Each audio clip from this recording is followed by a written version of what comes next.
usia 0 sampai 2 tahun. Itu berjumlah 378 orang.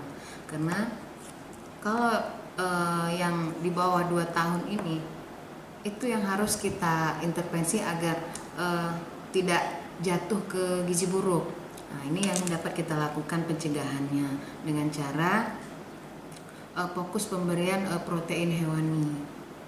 Harapan kami dari Puskesmas Gunung Meriah, khusus kita yang memiliki angka stunting yang paling tinggi di Kabupaten Aceh Singkil, harapan kami agar seluruh unsur terkait ikut bekerja sama dalam menurunkan angka stunting ini.